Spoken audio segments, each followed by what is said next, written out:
मसीह के क़ुदूस और बाहकलाम में आप सबको सलाम कबूल हो। प्रोग्राम में हत्तमी सच्चाई और हम बहुत से प्रोग्राम्स में पहले बात कर चुके हैं इस किताब पर। किताब है किताबुल इस्तफ़सार और इसे मुरतब किया है जनाब ज़फ़र इक़बाल साहब ने। जनाब ज़फ़र इक़बाल साहब की ख्वाहिश है इस किताब के ज़रिए से, जिसका उन्होंने इजहार किया कि कोई भी मसीही शख्स जो है इस किताब में किए गए तमाम सवालात के जवाब दे रिटन फॉर्मेट में। लेकिन हमने ये मुनासिब जाना कि हम अपने प्रोग्राम हत्तमी सच्चाई के ज़रिए से प्रोफेसर जनाब शफ़ीक कमल साहब के वसीला से हम इन तमाम सवालात पर डिस्कशन करें।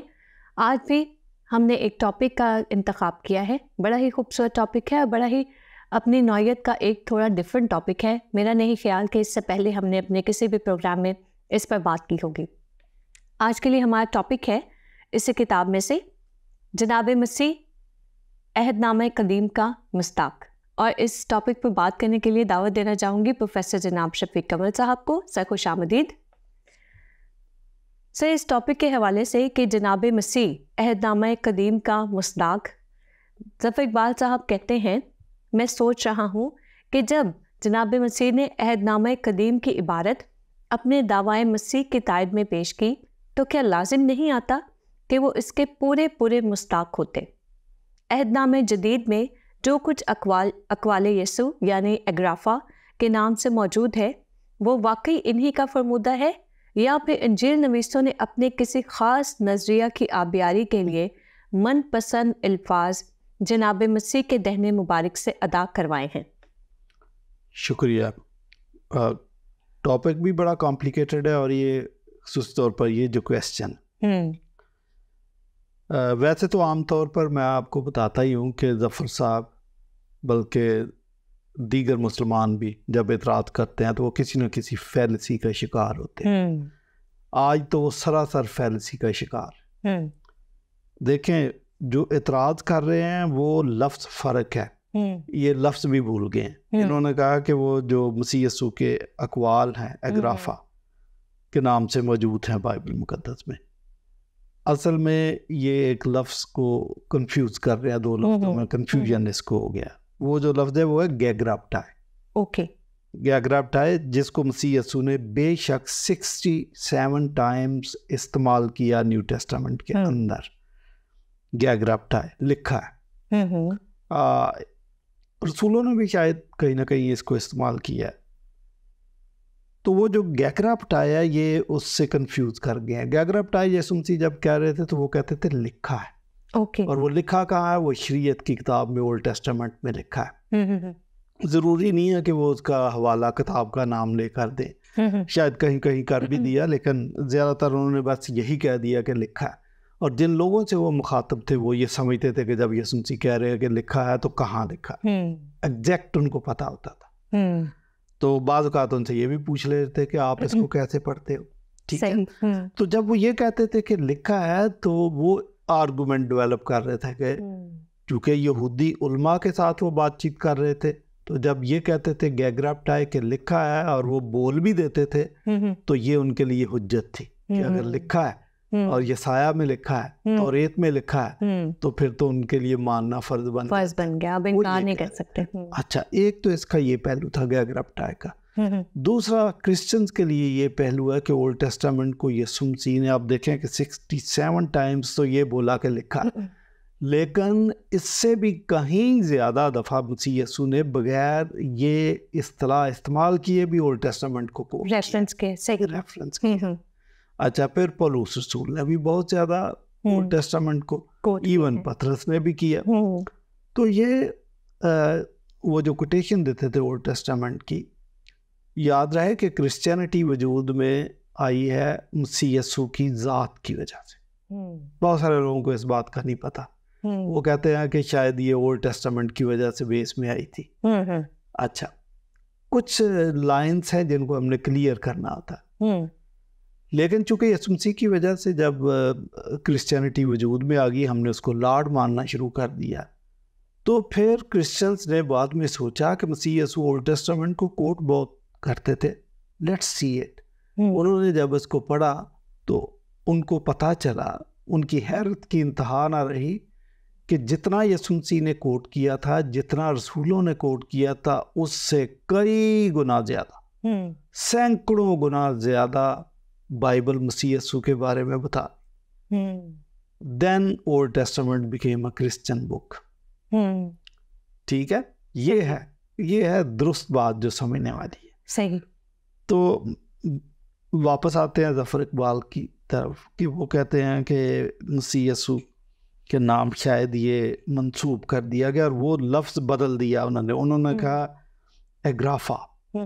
अच्छा, एग्राफा का मतलब है मसीह यीशु के वो अक़वाल जो बाइबल में नहीं लिखे गए, न्यू टेस्टामेंट में नहीं लिखे गए, लेकिन दीगर किताबों में मौजूद है। इसका ये लफ्ज़ी मतलब बनता है। सही। अच्छा, ये समझ रहे हैं कि ये एग्राफा वो अक़वाल हैं जो बाइबल में दर्ज है? नहीं। देखें, बात लोगों ने दीगर किताबें भी लिखी और कुछ स्कॉलर्स ने, चर्च फादर्स ने भी बहुत किताबें लिखी, और जो कहते हैं दीगर किताबें थी उनमें जो मसीह यीशु के अक़वाल लिखे हुए हैं उनके बारे में ये है कि एग्राफा, बाज़ लोगों ने उन किताबों को, उन अक़वाल को जमा भी किया। लेकिन ये कोशिश हो सकती है हम उनको गैर मुस्तनद किताबें कहते हैं। सही। मे बी कि वो वाकई यीशु मसीह ने वो बात भी कही हो जो एग्राफा के अंदर है, लेकिन चूंकि वो इल्हाम से नहीं लिखी गई इसलिए हमने उसको कैनन में शामिल नहीं किया, एक्सेप्ट नहीं किया। ठीक है ना? तो हमारे लिए मसीह यीशु के वो अक़वाल ज़्यादा मोतबर है जो अनाजील अरबा या कैनन के अंदर लिखे मौजूद हैं, वो है। ठीक है। और एग्राफा के बारे में एक बात और भी बता दूं कि ये जो अनाजील गैर मारूफ है जिनको हमने शामिल नहीं किया, अब मुसलमान हमें कहते हैं इन्होंने उनको भी ले लिया और उनको मुसद्दका जाना। शायद ये जो मिट्टी से चिड़िया बनाते थे और बचपन में बोलते थे, बचपन में उनको किताब मिल गई और हजरत ईसा को बचपन में ही, नहीं सॉरी, मरियम को, बीबी मरियम को हैकल में दे दिया गया। ये सब वो बातें हैं जो एपोक्रिफल बुक्स के अंदर, हमने तो उनको ऑथेंटिक नहीं माना। मैं ये कह रहा हूँ कि हो सकता है कि बहुत सारी बातें हिस्टोरिकली करेक्ट भी हों, लेकिन इल्हामी नहीं है। सही। इसलिए बहुत सारी बातें ठीक भी नहीं है, इसलिए हमने उनको शामिल नहीं किया। मैं एक और बात आपको बता दूं, इग्नेशियस के 7 खतूत हैं, अगर उनको आप पढ़ें, अवेलेबल, वो खतूत न्यू टेस्टामेंट से इतना मैच करते हैं कि 100% हमारे अकायद के ऐन मुताबिक है। और लेकिन वो चूँकि इल्हामी नहीं, इसलिए हमने कैनन में शामिल नहीं किए। ठीक। तो ये बातें हमें समझनी चाहिए। जफर साहब ने 2 डिफरेंट अल्फाज को मिक्स करके तो सवाल बना दिया। अब मैं क्या कहूँ, क्या उसका जवाब दूँ जब आपने मिक्स करके, सवाल ही आपका एक्चुअली गलत है। शायद वो गैगराप्टाई के बारे में कहना चाहते थे, लेकिन अच्छा, दूसरी बात, अगर अग्राफा के वो मसीह यीशु के वो अक़वाल जो लोगों ने जमा करने की कोशिश की, उनको अकीदत से भी देखते थे, किताबी सूरत में भी लिख दिया, तो वो चूँकि कैनन के अंदर नहीं है, आप अकीदत 100 दफ़ा उनको शो करते जाएं, लेकिन वो इल्हामी चीज़ें नहीं। और बहुत सारे मसीही भी ऐसे होंगे जिनको इन फरमुदात के बारे में कुछ इल्म भी नहीं होगा कि इस तरह से भी है। अच्छा, आगे वो कहते हैं, जनाब मसीह ने किताब मुक़द्दस की तिलावत की। खुदावंद का रूह मुझ पर है, उसने मुझे गरीबों को खुशखबरी देने के लिए मसा किया। उसने मुझे भेजा है कि कैदियों को रिहाई और अंधों को बिनाई पाने की खबर सुनाऊं, कुचले हुओं को आज़ाद करूं और खुदावंद के साले मकबूल की मुनादी करूं।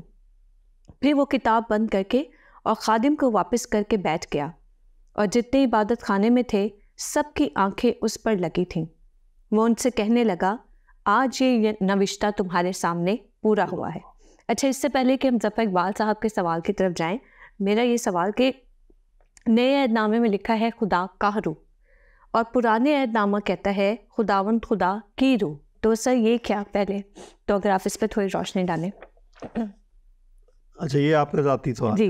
अच्छा, सवाल आपका ये है कि खुदा का रूह या तो मुअन्नस ही होना चाहिए या वो मुज़क्कर होना चाहिए। ये क्या है, एक टेस्टामेंट में का रूह लिख दिया, न्यू टेस्टामेंट में मुज़क्कर है, इधर मुअन्नस है ओल्ड टेस्टामेंट। देखिए ओल्ड टेस्टामेंट में जो लफ्ज़ इस्तेमाल हुआ है इब्रानी ज़बान में वो रूह है, रूह मुअन्नस, अरबी में रूह और इब्रानी में रूह, दोनों ज़बानों में मुअन्नस है। न्यू टेस्टामेंट ग्रीक में लिखा गया, ग्रीक में जो लफ्ज़ है न्यूमाटॉस, वो न्यूटर, ओके, वो ना मुअन्नस है ना वो मुज़क्कर। सही। अब ये तर्जमा करने वालों ने यहाँ पर उसको खुदाकारू लिख दिया। असल में होना तो ये चाहिए था कि हमारे चूँकि उर्दू ज़बान में रूह का लफ्ज़ मुअन्नस है तो इसको मुअन्नस ही लिखा जाता दोनों टेस्टामेंट में, कतई नज़र इससे कि ओरिजिनली किस ज़बान में इस्तेमाल हुआ। सही। जिस ज़बान में हम कर रहे हैं वहाँ का जो मजाज हमें उसके मुताबिक तर्जमा करना चाहिए, देना चाहिए। लेकिन जो तर्जमा करने वाले थे, जो बोर्ड था, वो थियोलॉजिकली भी चीज़ों को देख रहे थे। सही। आप ये देखें कि जब आप ट्रांसलेशन करते हैं तो किसी भी ज़बान के अल्फाज उनके साथ कल्चर भी होता है। हम लुग़वी तौर पर तो तर्जमा कर देते हैं लेकिन कल्चर को ट्रांसलेट नहीं कर सकते। लेकिन मैं इसलिए मैं कहता हूँ कि ये बड़े कोई समझदार लोग थे कि जिन्होंने कल्चर को भी मलहूज़े खातिर रखा, क्योंकि हम खुदा की ज़ात की बात कर रहे हैं, इसलिए खुदा को हमारे मुआशरे में या बल्कि कहीं भी अगर हम कहें जी खुदा औरत है, खुदा मुअन्नस है, तो बड़ा मसला हो जाता है। इसलिए उन्होंने खुदा कारू तर्जमा कर दिया। ये तो इसमें कोई, मैं नहीं समझता इसमें कोई कबाहत, कोई तजाद या कोई कबाहत नहीं। ठीक।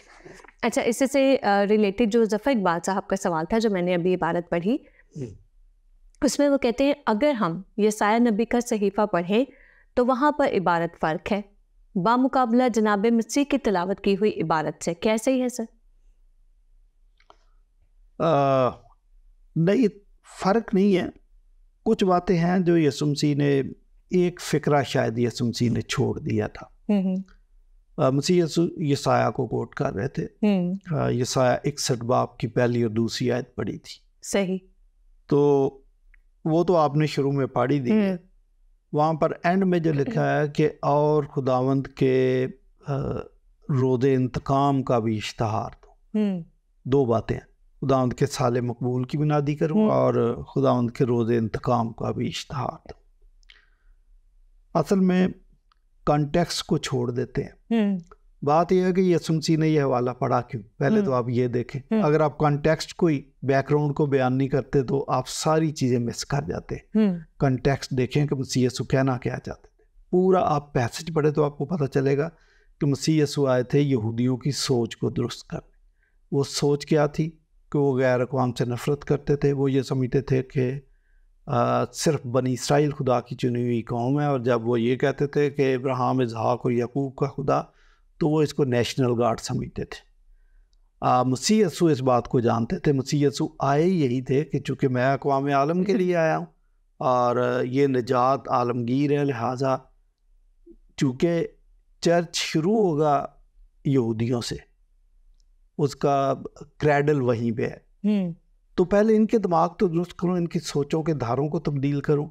मैं अगर लफ्ज़ इस्तेमाल कर दूँ ब्रेन वाशिंग तो मुझे माफ़ कर दीजिएगा, ज़रा लफ्ज़ कुछ टेक्निकल है, लेकिन था समथिंग लाइक दैट कि इनकी सोच को दुरुस्त कर दो। ब्रेन वाशिंग भी यही है।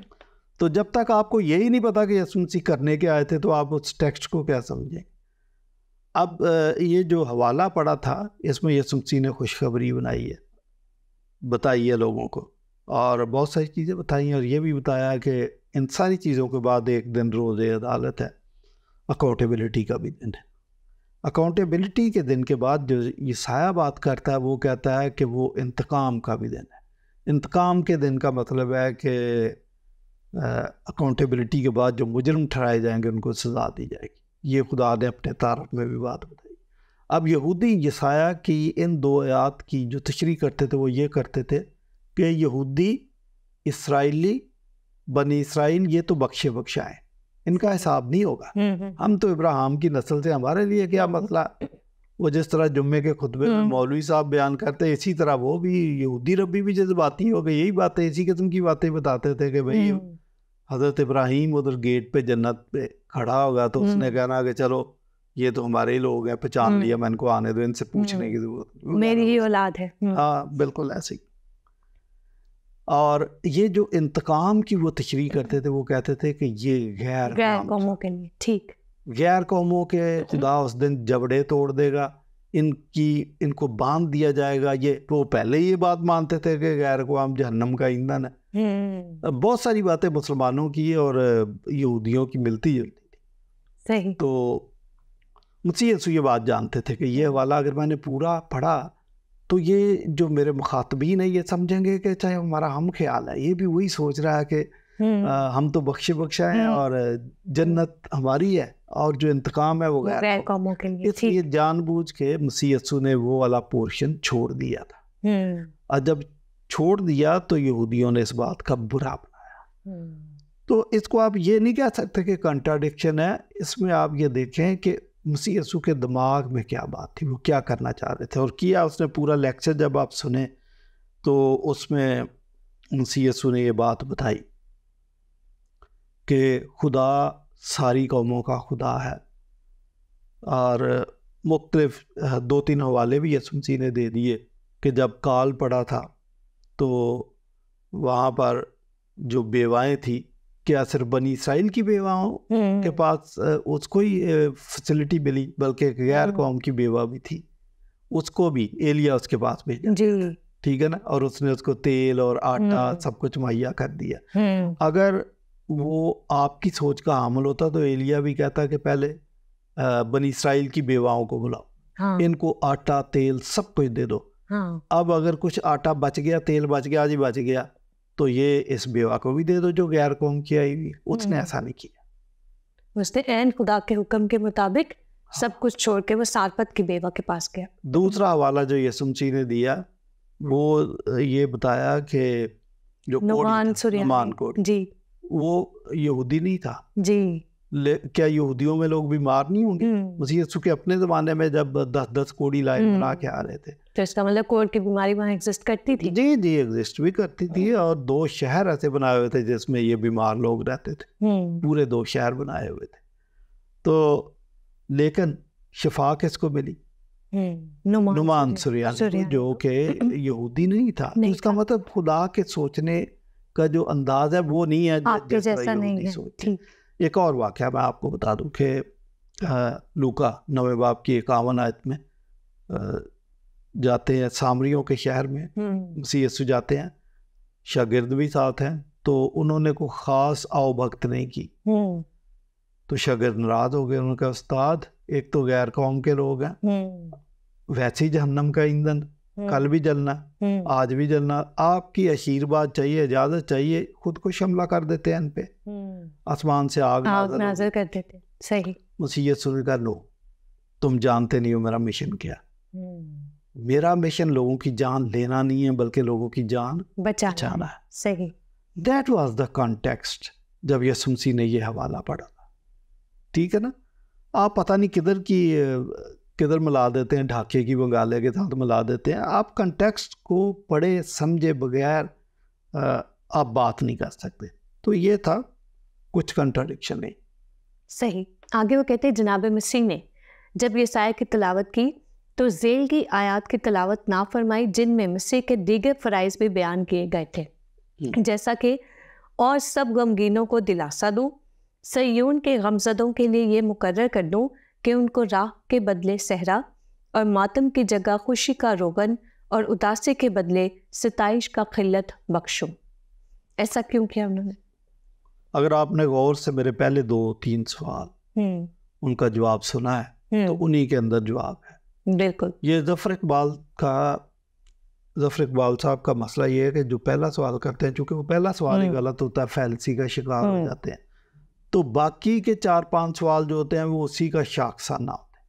चूँकि शुरू में वो ऑफ ट्रैक हो गए तो वो ऑफ ट्रैक चले आ गए। ये जो आप पढ़ रहे हैं आयात, ये यसाया 61 बाब की पहली 2 आयत नहीं है, यीशु मसीह ने वही 2 आयत कोट की थी और उसका भी कुछ साखत किया था जानबूझ के। सही। अच्छा, अब ये आगे आयत पढ़ी है तो कह रहे कि मसीह यीशु ने क्यों नहीं ये पढ़ी।